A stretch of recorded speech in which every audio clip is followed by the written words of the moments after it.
Hello everybody, welcome back again to my YouTube channel. My name is Kevin Saili. Pada YouTube channel ini teman-teman akan menemukan informasi menarik seputar cryptocurrency. So if you do like cryptocurrency, make sure kalian subscribe channel ini. Teman-teman, welcome back again di video update untuk Bitcoin. Jadi untuk Bitcoin atau video Bitcoin kali ini sebenarnya ini ada alternatif perspektif yang saya pengen kasih tahu ke teman-teman. Tentu saja saya merasa tidak terlalu banyak yang ngebahas soal ini karena ya balik lagi teman-teman, ketika semua orang mulai bullish, kita juga harus melakukan tindakan preventif supaya kita tidak terlalu terlena teman-teman. Artinya di sini kita harus melihat dua sisi, dan salah satu sisinya di sini yang akan saya bahas pada malam hari ini. But before kita masuk ke dalam sisi negatifnya teman-teman, kita bakal bahas dulu untuk kondisi terkini. Tentu saja saya meyakini posisi saat ini Bitcoin masih dalam keadaan yang cukup bullish. Pertama teman-teman, kita mendapati reversal yang cukup signifikan. Saya katakan di sini membentuk V formation, and then the sideways ini merupakan konfirmasi atas posisi Bitcoin terakhir. As you can see teman-teman, saya hari ini emang ada entry ya terhadap Bitcoin. So far dari entry yang saya lakukan, saya sudah melakukan average up juga. Jadi area entry saya itu kisaran $40.500 teman-teman. Target saya sementara itu adalah di kisaran range $42.500 dan $42.000 karena pada time frame daily kita mendapati exponential moving average 21 dan 55. Ini artinya confluence atau harmony of Fibonacci teman-teman ya, di area sekitaran $42.000. Nah, itu perlu kita waspadai. Jadi antara 42.000 atau 42.500 saya akan consider untuk melakukan taking profit sebagian position saya, dan akan saya maintain stop loss-nya pada area break even point, atau bahkan even better teman-teman, kalau misalkan posisinya kita breakout lagi dari situasi saat ini, maka ini menjadi penempatan stop loss kita yang terbaru. Jadi istilahnya teman-teman, kita melihat posisi market itu adalah higher high, higher low sequence teman-teman ya. Potentially ini adalah pergerakan yang saat ini memiliki probabilitas cukup tinggi. Jadi saya juga masih maintain position long saya. Dan ya kira-kira seperti itu teman-teman, mudah-mudahan bisa terbantu lah ya. Nah, paling tambahannya sedikit aja seputar RSI-nya sendiri, kita memasuki area overbought-nya, which means nanti kalau misalkan kita mendapati pullback itu adalah hal yang wajar, karena memang kita memerlukan yang namanya fase koreksi dulu supaya dia bisa mendapatkan boost lagi untuk next rally-nya dia teman-teman. Nah, next teman-teman, pembahasan kita akan sedikit membuat teman-teman mungkin khawatir ya. After pembahasan ini mudah-mudahan teman-teman bisa lebih terbuka ya, bahwa yang namanya kita trading itu gak semudah yang kita bayangkan teman-teman, gak semudah yang ditunjukkan sama para yang kemarin-kemarin itu sempat show ya, kemudian sempat flexing ya, pamer lah kita bilang simple ya teman-teman. Dan akhirnya ya banyak orang akhirnya terjebak teman-teman dalam situasi itu dan menyangka bahwa trading itu semudah itu teman-teman. Dan ini adalah another perspektif yang saya perhatikan, perhaps teman-teman boleh perhatikan juga, bisa menjadi antisipasi atau potensi yang perlu kita waspadai teman-teman ya. Nah, berikut ini adalah outlook atau untuk yang lebih ke arah bearish teman-teman. Saya bilang ini adalah Elliott Wave Theory, bearish wave count teman-teman. Nah, untuk yang terakhir kita kan udah bahas nih di Bitcoin roadmap. Salah satu roadmap atau salah dua roadmapnya adalah memang menunjukkan kita masih ada potensi penurunan lebih lanjut. Dan kalau misalnya kita lihat pergerakan saat ini, kita menyadari kita ini so far berada di dalam ascending channel teman-teman. Dan ascending channelnya ini ya bisa dikatakan cukup oke lah ya selama ini menahan pergerakan Bitcoin. Include pergerakan 2 hari yang lalu teman-teman, kita mendapati yang namanya pattern bullish engulfing pada bagian support dari trend line-nya, which means ini adalah confirmation yang menurut saya cukup valid. Kita udah lihat ini 2 kali teman-teman, satu di sini, kemudian di sini juga ada teman-teman ya. Nah, terus di sini ada bullish engulfing teman-teman ya. Jadi so far sebenarnya memang kita akan mendapati potensial penguatan dulu untuk jangka waktu mungkin pendek sampai menengah teman-teman. Plus kalau kita sedikit review lagi ya, kita masih berada di dalam fase full moon ya teman-teman. Kalau full moon itu artinya kan cenderung menguat, konon katanya. Jadi kita sama-sama membuktikan. Kemarin mungkin sempat skeptik ya teman-teman, begitu kita ngelihat Bitcoinnya turun 38.000, full moon bohong, ternyata ngepam juga akhirnya teman-teman. Nah, ini yang menarik. Ini adalah perspektif yang menurut saya perlu kita waspadai. Pertama teman-teman, kalau kita melihat di sini ada potensial kita bergerak so far berada di dalam wave theory ya.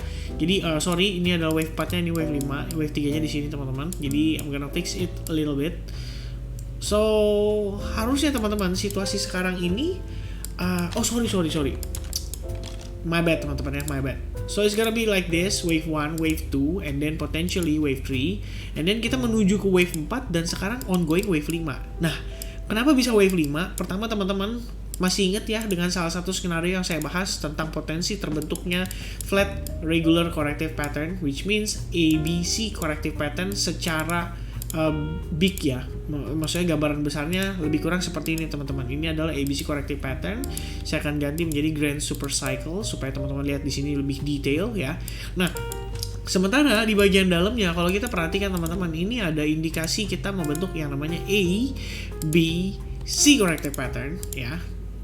And then kita finishing menuju ke wave 4 teman-teman, which means ya wave 4 kita udah benar-benar confirm nih di area tersebut. Nah, kenapa bisa saya katakan ABC corrective wave pattern? Ya, kalau kita lihat ya, ini progresnya teman-teman. Ini WXY, and then WXY, and then potentially WXY teman-teman. Nah, so far kita berada di dalam 3 wave ya. Ini memang bukan merupakan hal yang umum teman-teman terjadi pada ABC, terutama yang posisinya itu lebih ke arah zigzag teman-teman ya. Biasanya itu 5-3-5 formasinya teman-teman. Tapi sebenarnya bisa dihitung juga kalau misalnya kita pengen hitung dari bagian dalamnya. Nah, cuman ya untuk mempersingkat waktu, intinya teman-teman lihat strukturnya saja. Posisi kita saat ini berpotensi bergerak di dalam si corrective pattern-nya teman-teman. Nah, yang menariknya adalah kalau misalkan demikian kita masih ada indikasi wave 5 atau si wave corrective pattern, maka reboundnya saat ini tuh sifatnya hanya sementara teman-teman. Harusnya kita akan menuju ke wave 2, and then wave 3, and then wave 4, dan terakhir wave 5 teman-teman. Which means ini adalah progress yang saya kira akan menjadi hal yang masuk akal teman-teman untuk kita perlu waspadai juga. Which means proses berikutnya itu akan diiringi dengan A, B, C corrective pattern. Maybe wave 2-nya bisa di 45.000, maybe bisa di 48.000, or maybe lebih dekat dibanding yang kita bayangkan yaitu di 44.000 teman-teman ya. Ini adalah satu skenario atau satu pandangan yang kita perlu sama-sama waspadai. Balik lagi saya sampaikan ini bukan berarti saya menakut-nakuti teman-teman, bukan berarti saya bikin teman-teman galau, tapi teman-teman di sini harus tahu juga bahwa ada risiko market bisa berbalik arah seperti ini, which means kalau situasi kayak gini teman-teman, ini pandangan saya ya based on time frame hourly-nya, maka it's gonna be wave 1, wave 2, and then potentially wave 3, wave 4, wave 5. Dan saat ini progress kita adalah wave A, B, and then potentially C wave corrective pattern. Nah, untuk areanya sendiri di mana? Ya terus terang kita bisa mengukur dengan menggunakan Elliott wave theory sendiri. Biasanya Fibonacci rasio itu menjadi yang ini ya, kita bisa bilang Elliott wave correction wave cheat sheet teman-teman. Kita akan coba buka di sini. Nah, berdasarkan wave 2, rules-nya sendiri itu mengatakan Fibonacci zone-nya itu antara 61 sampai 78%, 38 sampai 50%. Nah, sederhananya teman-teman, kalau overview pergerakan ini kita anggap sebagai satu wave teman-teman, maka kita bisa gunakan yang namanya Fibonacci retracement untuk mengetahui beberapa potential area atau target yang bisa dicapai. Dan kalau misalkan kita menggunakan rules yang paling simple yaitu dead cat bounce pattern teman-teman, saya extend a little bit, kita ngelihat teman-teman di sini terdapat resistance, and then potentially ABC resistance, boom, baru kita drop menuju ke wave 3. Menurut saya berdasarkan timeline sendiri juga cocok karena mendekati dengan kenaikan suku bunga The Federal Reserve pada tanggal 4 Mei atau 5 Mei mendatang teman-teman. Nah, itu adalah satu yang menurut saya perlu kita waspadai, dan artinya teman-teman di sini saya pun sedang dalam posisi long. Beberapa posisi dari futures market saya atau leverage trading saya itu rata-rata lagi long.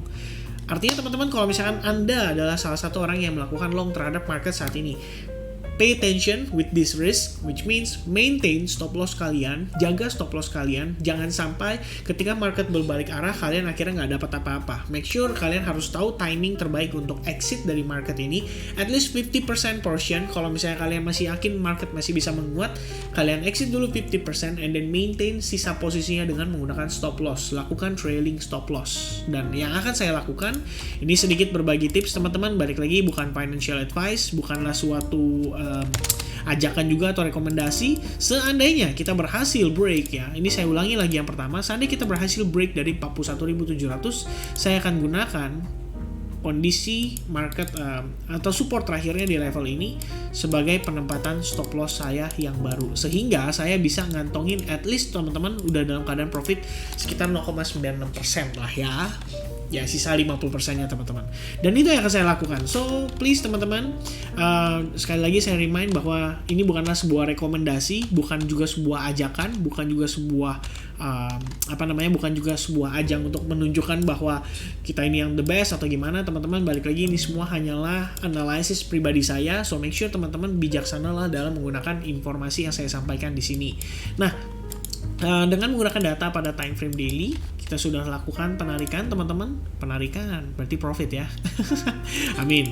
Nah, posisi berarti yang kita perlu waspadai adalah kisaran level Fibonacci 61,8% dan 50% pada swing terakhir teman-teman, which means swing terakhir yang kita consider sebagai satu wave secara keseluruhan, dan otomatis overallnya is gonna be our wave 2 and then potentially wave 3, wave 4 and wave 5. Nah, ini akan saya tebalkan teman-teman biar lebih jelas kelihatannya ya.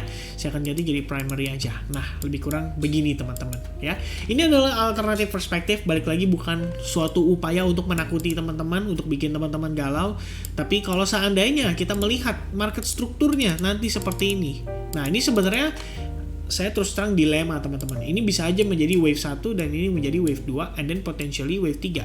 Nah, untuk mendapatkan potensi wave 3 itu kita harus melewati Fibonacci 61,8% dulu supaya terconfirm, and then pada saat nanti proses pullbacknya maybe dia membentuk symmetrical triangle. Nah, yang pasti dia nggak boleh breakdown signifikan teman-teman, karena kalau dia breakdown signifikan berarti posisi kita invalid. Nah, kalau misalkan ternyata teman-teman, wah dia terkoreksi and then ternyata ini menjadi potential wave 4 nya kita, lalu dia boom breakout lagi menuju ke wave 5. Nah, inilah fungsinya kita memaintain posisi kita dengan menggunakan stop loss, sehingga teman-teman posisi kita bisa maksimalkan. Nanti kalau misalkan seandainya skenario ini yang terjadi, ya udah kita geser lagi stop lossnya di bawah area wave 3-nya teman-teman. Jadi kalau misalkan dia ngepump lagi, wah profitnya lebih luar biasa lagi. Dan itu adalah yang dilakukan seorang trader teman-teman. Saya bukan istilahnya ngelihat market turun terus kayak galau, nggak kebagian posisi. Ya itu setidaknya teman-teman ya, mungkin kebanyakan orang berpikir seperti itu. Padahal kenyataannya tidak seperti itu, dan kita di sini sudah melakukan antisipasi, melakukan analisis, dan sebaik mungkin mengantisipasilah pergerakan yang berpotensi terjadi pada si Bitcoin sendiri teman-teman. Alright, so I think that's all I got teman-teman. Thank you very much for watching this video. I hope you guys enjoy dengan apa yang saya presentasikan di dalam video ini. Jika kalian suka, make sure kalian leave like buttonnya. Jangan lupa juga subscribe channel ini. Sampai ketemu lagi di update berikutnya. Have a nice day for everybody who watching this video. God bless everyone. Cheers and bye bye.